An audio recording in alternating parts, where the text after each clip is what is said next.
Hello champions, how are you? Welcome to career Adda. जैसे कि पिछले वाले लेक्चर्स में हमने थोड़ा सा गेम खेला था, क्रॉसवर्ड पजल सॉल्व किए थे मोशन टॉपिक से रिलेटेड, और मैंने कहा था कि नेक्स्ट लेक्चर में आपके लिए मैं एमसीक्यूज क्वेश्चंस लेके आऊँगा, क्योंकि सीबीएसई पैटर्न जो चेंज हो गया है 1920 से कि एमसीक्यूज इसमें ऐड हो गए हैं सीबीएसई के बोर्ड एग्जाम्स में, है ना। तो हम क्या करेंगे, एमसीक्यू क्वेश्चंस भी प्रैक्टिस करेंगे। ओके चैंपियंस, मैं चाहूँगा कि मैं होप करता हूँ कि आपके सारे जो डाउट्स हैं, बेसिक चीज़ें हैं, थ्योरी है, सारी चीज़ें क्लियर हो चुकी होंगी इतने सारे, क्योंकि हमने न्यूमेरिकल सॉल्व किए हैं। तो अब मैं चाहूँगा कि आप वीडियो को पॉज करके इन क्वेश्चंस को पहले सॉल्व करके देखिए, देन फिर मैं क्या करूँगा, फिर आप आंसर चेक कर सकते हैं कि आपसे कितने क्वेश्चंस बनते हैं और आपके कितने क्वेश्चंस करेक्ट हुए। ओके चैंपियंस, तो आप वीडियो को पॉज कीजिए और पहले सॉल्व कीजिए। So let's start. First question is a moving train is brought to rest. तो मैं क्या करूंगा, फर्स्ट क्वेश्चन सॉल्व करता हूँ, गिवन लिखता हूँ। अब चूंकि एमसीक्यू है तो एमसीक्यू में कई बच्चे क्या करते हैं, अपने मन से कुछ भी एक क्या करते हैं, ऑप्शन टिक करके आ जाते हैं बिना सॉल्व करके देखे। जबकि अगर क्वेश्चन को सॉल्व करने की ट्राई करें, कोशिश करें, तो वो ऑलमोस्ट क्या हो जाता है, सॉल्व हो जाता है आपसे, डेफिनेटली सॉल्व हो जाता है और आपका करेक्ट आंसर भी आता है। पर कभी कभी हम क्या करते हैं, तुक्का मारने के चक्कर में रॉन्ग आंसर भी टिक करके आ जाता है ना। तो first question given, moving train is brought to rest within 20 seconds. Rest में आएगा तो v=0 हो जाएगा, और टाइम कितना गिवन है, 20 सेकेंड्स। इफ द रिटार्डेशन है, क्योंकि वो ब्रेक अप्लाई कर रहा है, तो नेगेटिव लिखेंगे, -2 मीटर पर सेकेंड स्क्वायर। ये सब बच्चों पहले बता चुका हूँ। इनिशियल वेलोसिटी फाइंड आउट करनी है। कौन सा इक्वेशन है, v=u प्लस at आप अप्लाई करेंगे तो आपको u की वैल्यू आ जाएगी। v की वैल्यू कितनी है, 0, u की वैल्यू फाइंड आउट करनी है, इसकी वैल्यू -2 और ये 20, तो ये -2 × 20 दैट इज -40, इधर आके क्या हो जाएगा 40। तो u की वैल्यू क्या आ गई, 40 मीटर पर सेकेंड। तो हमारा आंसर क्या आ गया, D. Okay champions, next question, question number 2 is the displacement time graph. अब हमको displacement time graph for two particles, ये आपके लिए थोड़ा सा नया क्वेश्चन है, तो आपको समझने वाली बात है। जब भी डिस्प्लेसमेंट टाइम ग्राफ में आपको क्या दिया हो, स्लोप दिया हो और उनके एंगल्स गिवन है ना। तो displacement time graph for two particles A and B are straight lines inclined at an angle of, A का है कितना 30 डिग्री,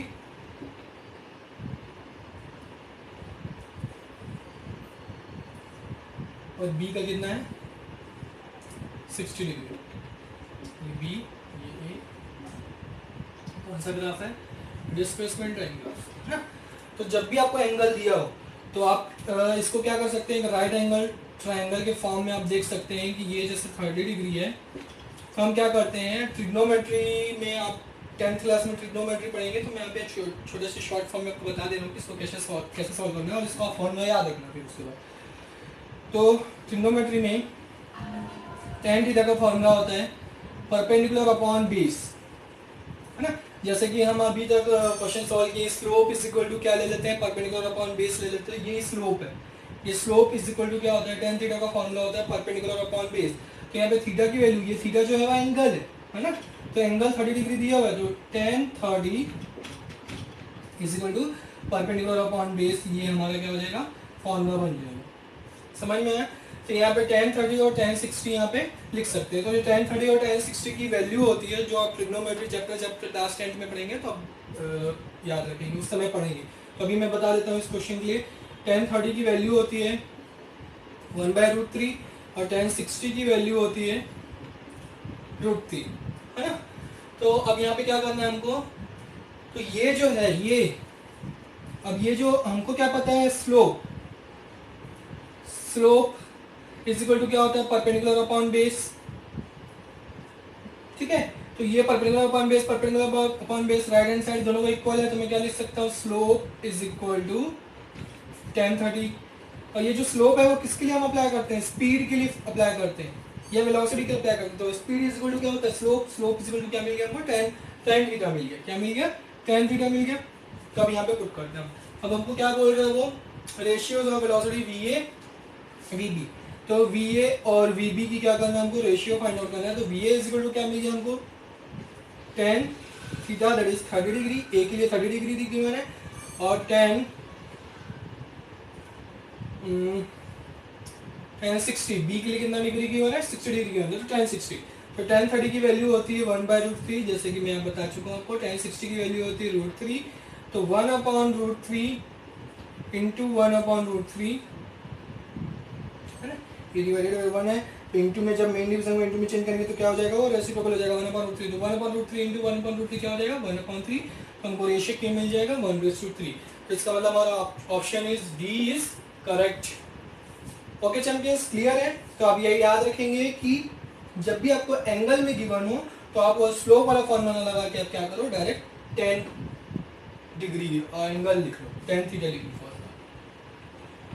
ठीक है।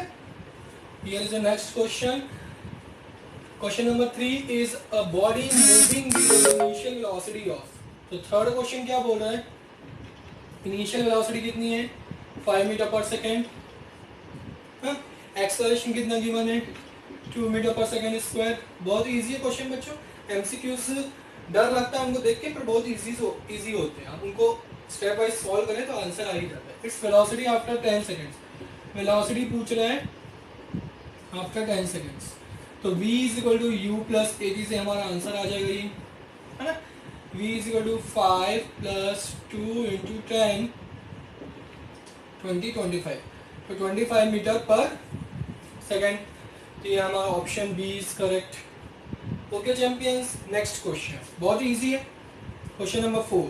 क्वेश्चन नंबर 4 क्या है, the position of a particle moving along the x axis at certain times is given below. तो along the x axis मतलब along the x axis क्या हो रहा है, पार्टिकल मूव कर रहा है, तो उसके पोजीशंस उन्होंने क्या किए हैं, नोट किए हैं कि 0 सेकंड में वो -2 पे है, फिर 1 सेकंड में वो कितना है 0 पे आ गया, फिर 2 सेकंड में वो कितना 6 पे आ गया, फिर 3 सेकंड में कितना आ गया 16 पे आ गया। तो which of the following describes the motion correctly, तो यहाँ पे आपको बताना है कि वो यूनिफॉर्म के साथ साथ एक्सेलरेशन एक्सेलरेटेड है, यूनिफॉर्म डी एक्सेलरेटेड है, नॉन यूनिफॉर्म एक्सेलरेटेड है, या there is not enough data for generation. तो हमको यहाँ पे बताना है कि यूनिफॉर्म एक्सेलरेशन है, नॉन यूनिफॉर्म एक्सेलरेशन है, या डी एक्सेलरेशन है, या फिर डेटा इनफ नहीं है, ये हमको चार ऑप्शन में से आंसर देना है। तो यूनिफॉर्म एक्सेलरेशन या नॉन यूनिफॉर्म एक्सेलरेशन पता करने के लिए हमको क्या चाहिए, वेलोसिटीज फाइंड आउट करनी पड़ेगी, है ना। तो यहाँ पे इंस्टेंटेनियस एक फॉर्मूला आप यहाँ पे याद रखेंगे, इंस्टेंटेनियस वेलोसिटी फाइंड आउट करते हैं, जिसका फॉर्मूला होता है del x by del t, मतलब change in position upon change in time, है ना। तो इंस्टेंटेनियस वेलोसिटी हम v1 फाइंड आउट करते हैं, तो चेंज इन पोजीशन अगर आप करेंगे, चेंज इन टाइम इन दोनों के बीच में, है ना, इन दोनों के बीच में क्या करते हैं, फाइंड आउट करते हैं। तो चेंज इन पोजीशन तो ये हमारा हो जाएगा, और ये 1 - 0, तो ये हमारा हो जाएगा 2/1, तो ये हो जाएगा 2 मीटर पर सेकेंड, है ना। V2 निकालते हैं, अब इन दोनों के बीच में निकालेंगे, तो इन दोनों के बीच में निकालेंगे तो कितना होगा, change in position 6 - 0 divided by 2 - 1, that is 6/1, 6 metre per second. V3 find out करेंगे, तो इन दोनों के बीच में फाइंड आउट करेंगे, तो 16 - 6 upon 3 - 2, that is 10/1, that is 10 metre per second, है ना। तो ये हमको क्या मिला, इंस्टेंटेनियस वेलोसिटी मिल गई। तो इसके अकॉर्डिंग हम बता सकते हैं कि ये यूनिफॉर्म एक्सेलरेशन है कि नहीं। यहाँ पे देखेंगे वेलोसिटी चेंज हो रही है, वेलोसिटी चेंज हो रही है, इसका मतलब क्या होगा, एक्सेलरेशन होगा, है ना, एक्सेलरेशन होगा। और सारे देखो पॉजिटिव में आंसर आ गया, वेलोसिटीज तो क्या हो जाएंगी, एक्सेलरेशन होगा। बट यहाँ पे बताना है कि एक्सेलरेशन में भी यूनिफॉर्म है कि नॉन यूनिफॉर्म है, तो यहाँ पे होगा नॉन यूनिफॉर्म, क्योंकि आप देखेंगे कि इक्वल इंटरवल ऑफ टाइम में वो अनइक्वल पोजीशन है उसकी। इक्वल इंटरवल ऑफ टाइम में क्या है, इक्वल इंटरवल ऑफ टाइम है सबकी, और अनइक्वल पोजीशन है, इसमें 2 है, इसमें 6 है, इसमें 10 है, तो अनइक्वल पोजीशन है, इसलिए हम इसको क्या लिखेंगे, non uniform and non uniform acceleration. Accelerated जैसे भी दिया हुआ पॉइंट, तो option C is correct answer. Okay champions, clear है। Next question, question number 5, a position a particle starts from rest. तो हम सबसे पहले गिवन लिखते हैं, 5th number, start from rest के लिए क्या हो जाएगा, u इक्वल टू 0 हो जाएगा।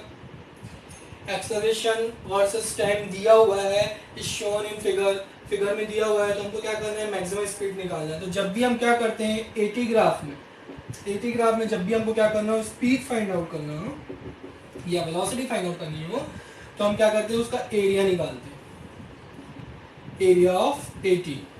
तो 80 निकालेंगे तो हमको क्या मिल जाएगा, स्पीड मिल जाएगा। तो एरिया निकालेंगे तो हाफ ट्राइंगल हो जाएगा, ये वो ले लेते हैं हम, O A B half into base into height, ये हमको स्पीड मिल जाएगी हाफ, बेस कितना है 11, हाइट कितनी है 10, 2 5 जा, तो ये हो गई 11 5 जा 55 मीटर पर सेकेंड, ये हमको आंसर आ गया। Option B is correct. Okay champions, clear है ये। तो जब भी एटी ग्राफ में आपको स्पीड फाइंड आउट करना हो तो हम क्या करेंगे, एरिया निकालते हैं। अब ऐसे वीटी ग्राफ में अगर हमको एरिया निकालते हैं, अगर हम वीटी ग्राफ में, तो हमको क्या फाइंड आउट होता है, डिस्प्लेसमेंट या डिस्टेंस फाइंड आउट होता है। ठीक है, तो दोनों में ये डिफरेंस है बच्चों। एटी ग्राफ में अगर हम एरिया निकालते हैं तो हमको स्पीड या वेलोसिटी मिलती है, और अगर वीटी ग्राफ में हम एरिया फाइंड आउट करते हैं तो हमको डिस्प्लेसमेंट या डिस्टेंस मिलता है। Next question, question number 6, the ratio of magnitudes of average speed and average velocity is. तो average speed and average velocity जो है, इनका रेशियो क्या होगा पूछ रहा है, इक्वल टू लेस देन 1 होगा, इक्वल टू 1 होगा, मोर देन 1 होगा, इक्वल टू और मोर देन 1 होगा।